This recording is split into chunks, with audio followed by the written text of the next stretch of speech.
is this Mr. Plankton? Just how much debt is Sheldon Plankton in? As the owner of a failing business, Plankton seems to have no restraint when it comes to paying for elaborate schemes, disguises, and countless other expenses. So we hired a certified financial advisor to calculate his exact debt and lend her expertise to help him out of it. I assure you Mr. Plankton will be in good hands with me. I've seen hundreds of cases of extreme debt, and there's not one I haven't been able to help with yet.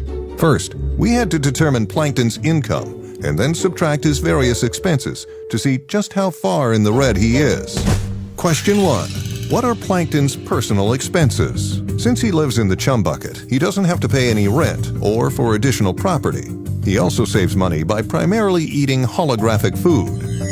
We know he wears a single contact lens, which don't come cheap. An average box of 6 lenses costs around $25. So if Plankton changes his contact every 2 weeks, he would need almost 5 boxes a year. He also owns a Labrador Retriever. This is my lab! Which on average have an annual cost of $2,268 per year. And judging by this particular dog's size and the healthy condition of his teeth, we can conclude that he is about 5 years old, bringing the total cost to about $11,340. And there is one major expense we are forgetting. I went to college!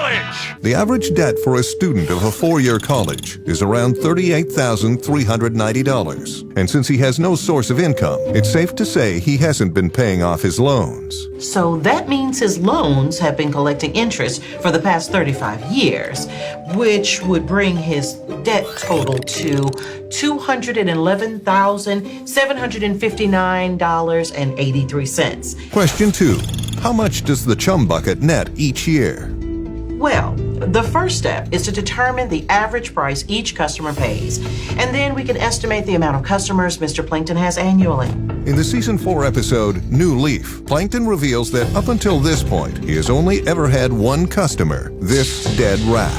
In the episode Plankton's Regular, Plankton did have a brief stint of success when regular customer Nat Peterson frequented the chum bucket, only to find that his computer wife was actually paying Nat to eat at the chum bucket. Seeing as Peterson eventually paid the entire sum back, it can be deduced that they broke even.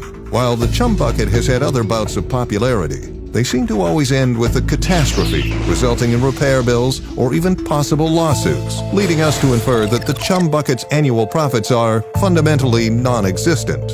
Finally, we have to calculate the cost of Plankton's various schemes and inventions. We separated Plankton's various inventions into 3 tiers. In the C tier, we have any small technological gadgets and weapons, like the propeller pen, stench vision goggles, and death ray. These likely cost close to the price of an average high-end smartphone. We estimate he makes about 5 items in this tier per year. In the B tier, we have inventions like the analyzer, the ghost extracting machine, and the switch lives just to know what it's like omographier. We've determined that each of these costs Plankton around the price of a high-end gaming computer, and he only makes about 3 of these a year. Finally, we have the A tier. These are the highly functioning, fully operational robots that he frequently builds. Robots like Robot Crabs, Robot SpongeBob, and Robot Game Show Host. Each of these cost roughly around the price of an average luxury car.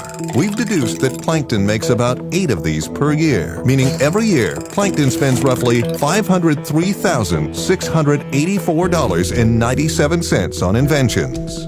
If we multiply that by 35 years and add in the rest of the debt we calculated, it comes to $17,856,552.40?